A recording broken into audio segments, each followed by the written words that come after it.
Espírito Santo, fala conosco. Queremos ouvir a tua voz. Não é pelo muito falar, não é a quantidade do que a gente lê, é a profundidade do que a gente recebe. Tem gente aqui, meu Pai, que está começando na fé agora, outros que já estão há bastante tempo, e a tua palavra não volta vazia. Então que todos sejam alcançados. Fala conosco, Espírito Santo, em nome de Jesus, amém.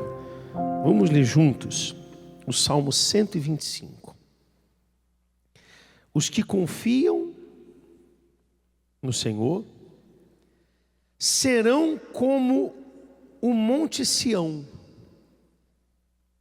que não se abala, mas permanece para sempre. Então aqui, o salmista, ele está descrevendo que aquele que tem a sua confiança colocada em Deus, essa confiança em Deus o faz como um monte Sião, inabalável e permanente.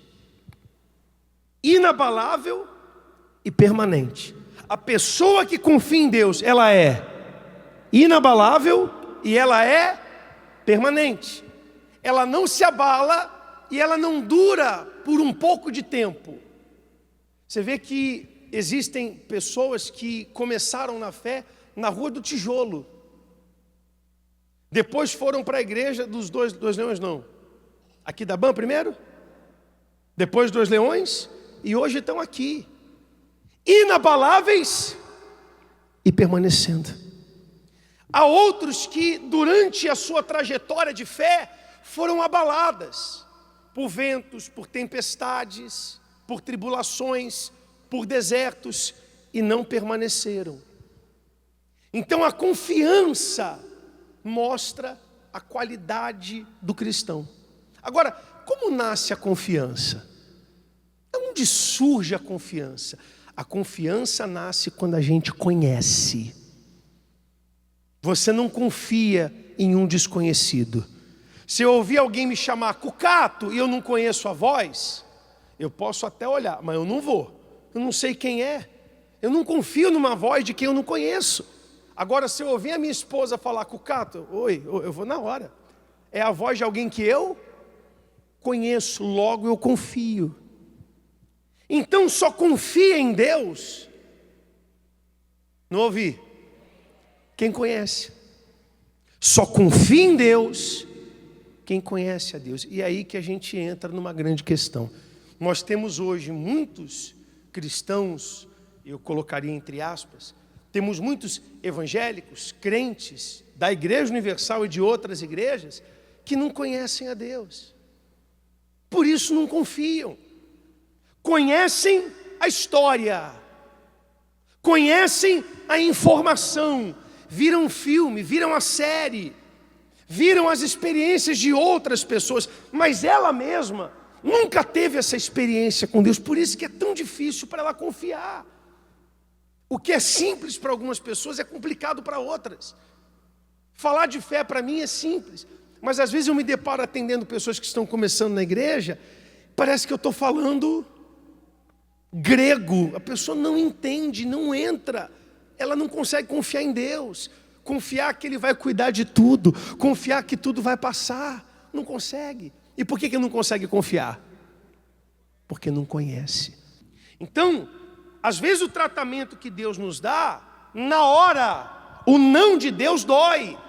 Quando Deus fala, espera, não é o que você queria ouvir, porque a gente quer tudo não, para agora não, mudou, a gente queria para agora. O ser humano está cada vez mais imediatista. A gente quer para ontem, de manhã se der. É tudo muito rápido, hoje o mundo não é rápido mais, é instantâneo. E está cada vez pior, o mundo nunca esteve tão ansioso como hoje. Então quando Deus fala, espera! Se a pessoa não confia, se a pessoa não conhece, ela se abala. Quantas pessoas que nós temos na igreja abaladas, a fé abalada, o emocional abalado, toda abalada. E por conta disso não vai permanecer, tem data de validade.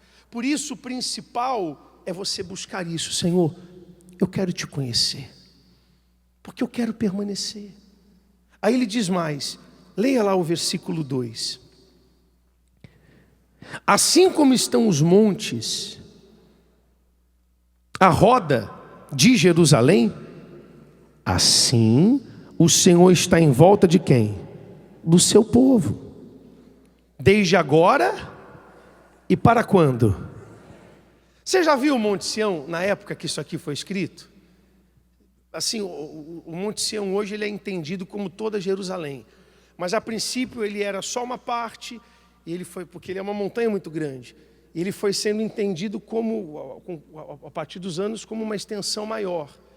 Hoje o Monte Sião ele é visto como toda a parte da Jerusalém, mas eu separei uma imagem do Monte Sião na época de Davi. Tudo isso aí é o Monte Sião e o Moriá fica ali também. Olha o tamanho dessa montanha, e a cidade ficava no cantinho dela. Não tinha como ninguém tocar na cidade, porque ela era protegida pelo Monte Sião. O Monte Sião é tudo isso aí, toda aquela colina verde e amarronzada que você está vendo. E ali ficava Judá, no caso. Não dava para tocar na cidade, porque tinha que passar pelo monte. As pessoas que nasceram, o monte já estava lá.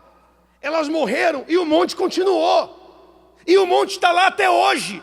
Assim é Deus com aqueles que confiam nele. Ele vai estar sempre com você, te protegendo, te guardando. Ele vai estar sempre ao seu lado, sempre. Quem já percebeu a presença de Deus quando não tinha mais ninguém? Já? E não foi essa presença que te consolou, que te confortou? Agora, quem não confia em Deus, quem não conhece a Deus, fica sozinho. Aí precisa do pastor, do obreiro, da obreira, tem que conversar com alguém, tem que desabafar, precisa que alguém a estimule. Mas quem tem vida com Deus depende só da sua palavra e da sua presença. Ele continua no versículo 3. Leia alto. Porque o cetro da impiedade não permanecerá sobre a sorte dos justos, para que o justo não estenda suas mãos para a iniquidade. Aqui ele está dizendo que o cetro da impiedade, ele tem data de validade. A impiedade, a injustiça, as lutas, os problemas duram por um pouco de tempo, mas passam. E você tem que aprender a respeitar esse processo. Jesus falou que no mundo nós teríamos o quê? Não ouvi. No plural, aflições, é plural. De um lado existe a fé abençoadora, é a fé que faz eu vencer. Mas do outro lado tem a fé salvadora, que faz a gente sacrificar. De um lado Jesus disse que aquele que deixou mãe, pai, irmão, propriedades, vão receber no presente 100 vezes mais e no porvir a vida eterna. Fé vencedora, você vai vencer. Você vai vencer. Amém? Mas do outro lado tem a fé salvadora. É a fé da renúncia. Aquele que quer vir após mim, negue-se a si mesmo. Que mais? Tome a sua cruz. Que mais? Me siga. Então você vai perder. Agora ninguém falou amém. Na hora da vitória que eu falei, você vai vencer, amém! Mas quando eu falo que você vai perder, ninguém fala amém. Mas você vai perder amigos. Você vai perder amigos. Parentes. Você vai ter que abrir mão de coisas desse mundo. Você vai ter que cortar coisas que te afastam de Deus. Você vai passar por injustiças. Mas saibam, essas injustiças não vão durar. Se você confiar em Deus. Todo o propósito de Deus vem através de um processo. Você quer viver os propósitos de Deus? Quem quer viver? Então você vai ter que passar por esse processo. E muitos desses processos são dolorosos. Vão tirar de você o que não presta. Vão te limpar, vão limpar a sua mente. Quando eu falo que não presta, não é só pecado não. Porque a gente está falando de confiança. Tem gente que confia na própria justiça.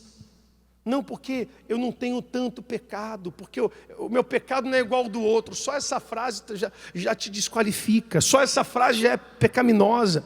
A Bíblia diz que todos pecaram. Não tem ninguém que escape, não há ninguém que consiga se salvar sozinho. Eu só consigo ser salvo através do sacrifício de Jesus. Amém? Não posso confiar em mim, eu não sou confiável. Não, bispo, mas o senhor é pastor, o senhor é da igreja, o senhor é de Deus. Sou, mas eu tenho um coração. E o meu coração me trai, a minha carne me trai. Bispo, mas o senhor não nasceu de novo? Sim, então há em mim duas naturezas. A natureza divina, obra do Espírito Santo em mim, ele operou em mim, mas existe ainda a natureza humana. Está aqui, você está vendo. Eu como, eu durmo, eu sinto, você também. E é contra isso que nós temos que lutar. E não é fácil, é difícil. Há aqueles que têm que lutar contra inclinações relacionadas ao pecado. Mas há aqueles que têm que lutar contra inclinações relacionadas à religiosidade. Como assim, bispo? Tem uma história que diz que um grande homem de Deus estava sendo tentado pelo diabo. O diabo estava tentando derrubá-lo de qualquer jeito. E tentou com mulheres. E aquele homem de Deus disse, não, eu sou de Deus, eu não vou cair. E venceu essa tentação. Então o diabo veio com poder, com influência. E aquele homem dobrou os joelhos e orou, colocou o rosto no chão e disse, eu sou um homem de Deus, eu não vou cair. E venceu essa segunda batalha. Na terceira batalha o diabo trouxe dinheiro. Muito dinheiro, e ele se fez cinza e disse, eu sou um homem de Deus, eu não vou cair. No final o diabo aparece para ele e disse assim, olha, eu quero dizer que eu perdi, porque você é um grande homem de Deus. Eu não consigo te derrubar, porque você é um grande homem de Deus. Aquele homem faz assim, ó. É verdade. Eu sou um grande homem de Deus. O diabo dá as costas e vem com um sorrisinho assim. Peguei.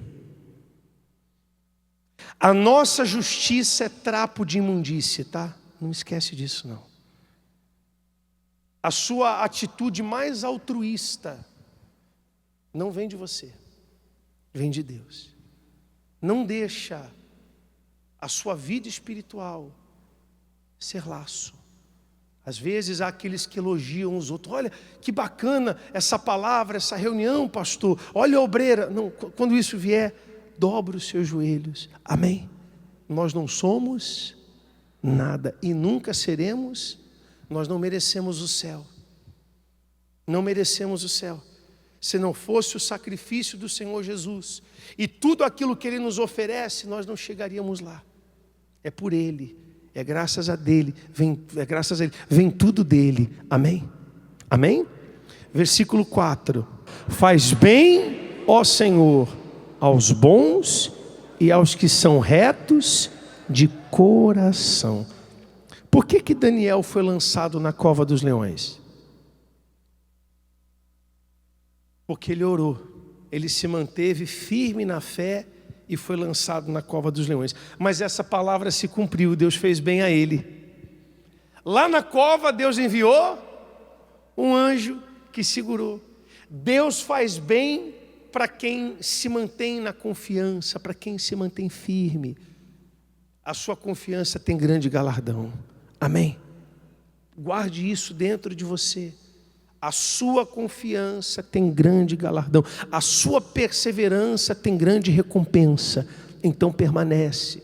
Tem gente aqui que está sendo bombardeada, pensamentos, situações, injustiças. Fica firme. Versículo 5. Quanto àqueles que se desviam para seus caminhos tortuosos, levá-lo-ás o Senhor com os que praticam a maldade. Paz haverá sobre Israel. Então ele faz um paralelo. Os que se desviam para os seus caminhos tortuosos, vão se misturar com quem pratica maldade, vão estar todo mundo junto. Você se desviou, você escolheu o desvio, então é para lá que você vai. Mas haverá paz sobre Israel, sobre aqueles que confiam, sobre aqueles que conhecem. Saul começou bem, terminou como? Mal. Quem conhece gente que começou bem e terminou mal? Quem conhece? Eu também. E o que eu aprendo quando eu olho para a vida dos outros? Eu aprendo a cuidar mais da minha. Quando eu vejo uma pessoa que caiu na fé, eu não vou julgá-la. Pelo contrário, eu vou orar para que Deus tenha misericórdia dela e de mim, para que eu não caia também. Porque se ela caiu, se eu não vigiar, eu posso cair. Jesus ensinou, aquele que pensa que está de pé, fica tranquilo, está tudo certo. Você está de pé, você está garantido. É isso? O que ele diz? O que pensa que está de pé, cuide-se para que não caia. Então, qual que é a base principal da mensagem de hoje? Os que confiam no Senhor. Agora eu só confio em quem eu conheço.